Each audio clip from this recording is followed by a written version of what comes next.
Assalamualaikum warahmatullahi wabarakatuh. Baiklah, kita lanjutkan program kita, kuliah yang keempat, yaitu dengan tema menjadi wirausaha.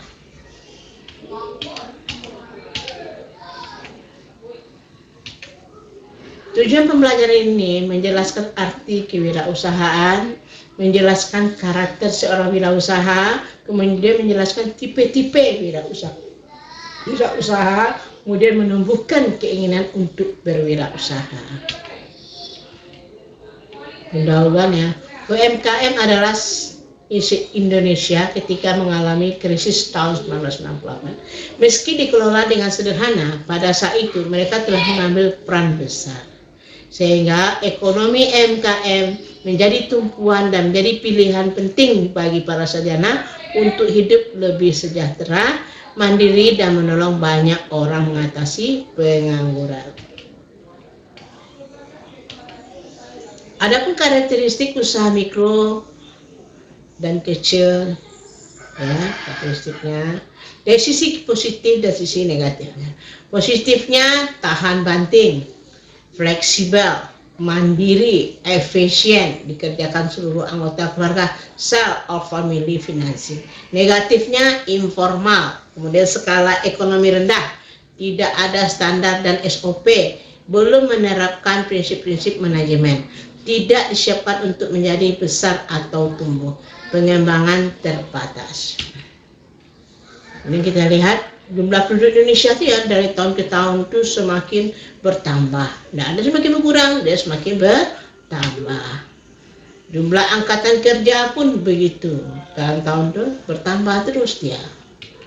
Nah, yang bekerja dan menganggur pun juga bertambah karena lapangan pekerjaan itu yang sedikit gitu. Nah, lulusan diploma dan universitas yang menganggur, ada nih 2007 kan naik terus nih. Nah, oke.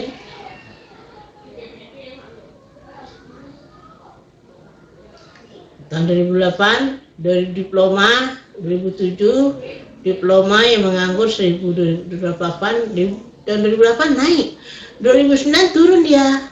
Kemudian kalau universitas yang menganggur tahun 2007 1200, 2008 naik, 2009 turun dia karena sudah adanya buka peluang usaha ya ke UMKM. Jadi perbandingannya tahun 2009 itu 1198 sarjana yang menganggur. Jumlah usaha Indonesia tuh ya, jumlah usaha per unit itu usaha mikro 50.700.000, usaha kecil 520, 270, usaha menengah 39.060, dan usaha besar 4.370. Jadi yang kecil, yang usaha mikro yang banyak ya.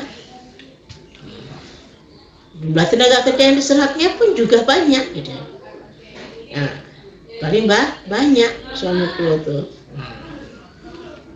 Kemudian bagaimana produktivitasnya? Produktivitasnya usaha mikro itu di bawah 11,57 juta, usaha kecil pun 11,57 juta, usaha menengah 38,71 juta, usaha besar 2,2 miliar. Jadi usaha besar itu banyak produktivitasnya. Seorang wirausaha menggeluti usaha tidak sekedar ala kadarnya, akan tetapi dengan keberanian, kegigihan, sehingga usahanya tuh tumbuh. Jadi seorang usaha itu dia menggeluti usaha itu tidak sekedar ala kadarnya, dia punya keberanian, kegigihan, sehingga usaha itu bisa tumbuh. Bersahabat dengan ketidakpastian, menjalankan usaha itu yang real, bukan spekulatif. Kita lihat usaha yang sesungguhnya. Usaha yang sesungguhnya didasarkan motif untuk melayani dan memperoleh kemandirian. Kemudian dengan ketulusan, kerja keras, dan inovasi. Bukan jalan pintas, cara cepat menjadi kaya. Membangun secara bertahap. Menjaga nama baik, membangun reputasi, bukan sekedar passive income, tetapi real. Jadi saya sesungguh pendidikan pendidikan, persahabatan, spiritualitas sangat penting. Kemudian usaha spekulatif. Didasarkan motif ingin cepat kaya, mengedepankan cara-cara instan, mendewa-dewakan passive income, tidak peduli dengan kerugian pihak lain, yang penting saya untung. Pendidikan dan kehidupan spiritual tidak dianggap penting. Ini adalah contoh-contoh usaha spekulatif ya. Nih, banyak kita lihat tuh. Yang pemusuh hanya dengan beberapa klik saja rekening Anda kebanjiran puluhan juta rupiah 24 jam tanpa henti dengan modal kecil. Saya akan buka satu-satunya rahasia terhebat masa kini yang telah membuat sedikit orang mendadak jadi miliuner hanya dengan mengklik beberapa kali seminggu saja. Pertama kali terbuka diketahui orang-orang Indonesia. Tidak ada buktinya dua nih ini. Kemudian kita lihat Indonesianary Wealth vs Interesting Wealth. Indonesianary Wealth dan Money, Interesting Wealth Indonesianary Wealth Magic ini kehidupan yang bisa didapat melalui spekulasi. Tingkat pengembalian ya, kinerja ekonomi peringkat. Jadi tingkat pengembaliannya tingkat pengembalian rate of return. Kinerja ekonomi informal, peringkat ranking dan scoring.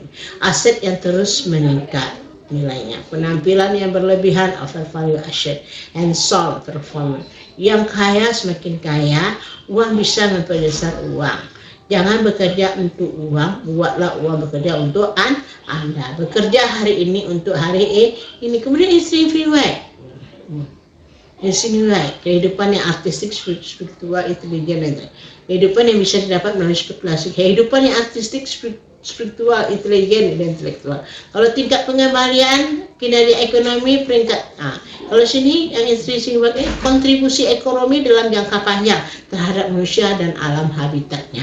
Kemudian aset yang kalau di sini aset harus terus meningkat. Kalau sini saling memelihara atau menjaga, mengurangi ketergantungan pada uang, mengutamakan tata nilai. Yang kaya semakin kaya, uang bisa memperbesar uang. Kalau di sini kekayaan diperoleh dari kerja keras, inovasi, persaingan. Jangan bekerja untuk uang, tapi jangan berilulasi. Bekerja keraslah, hidup yang hemat, nikmati pada masanya. Bekerja sekarang, nikmati hari tua, dan sisanya untuk generasi yang akan datang. Kalau Ananda, kalau mahasiswa yang mana yang pilih? Kalau ibu yang ini, intrinsic wealth ini yang cocok sama ibu rasanya ya. Kata kuncinya, tumbuh. Ingatlah tujuan hidup kita bukanlah menjadi kaya, melainkan tumbuh. Untuk tumbuh, Anda harus percaya, mampu, dan dipelihara. Kaya adalah akibat, bukan tujuan.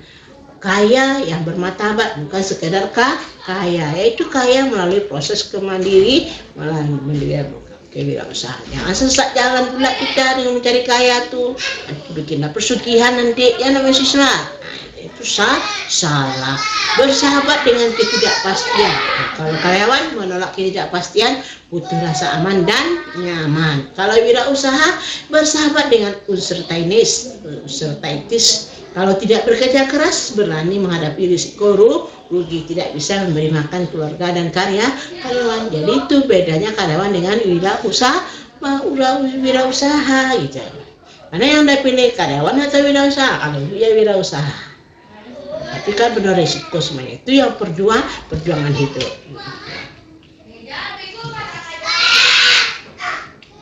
Adalah entrepreneurial mindset, action oriented, berpikir simple, selalu mencari peluang baru, mengejar peluang dengan disiplin tinggi, hanya mengambil peluang terbaik, fokus pada eksekusi, memfokuskan energi pada setiap orang dalam bisnisnya.